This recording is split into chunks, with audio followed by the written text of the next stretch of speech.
احمد السيد زيزو الى نادي الاخدود السعودي. نادي الاخدود السعودي يا جدعان قرر ان هو يعقد جلسه مع اداره نادي الزمالك لامكانيه ضم زيزو في يناير. احمد السيد نفيخه كل الانديه في السعوديه عايزاه، ولكن كل الانديه اللي بتصارع على الهبوط.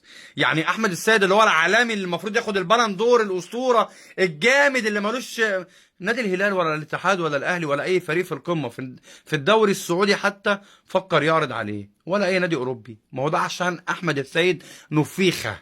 فممكن يا جدعان بشكل كبير جدا نشوف احمد السيد نفيخه بيصارع على الهبوط في الدوري السعودي مع فرق فرز خامس سادس سابع ثامن تاسع عاشر كده. هو متعود على كده في الزمالك، ولكن هنشوفه مع الدوري السعودي.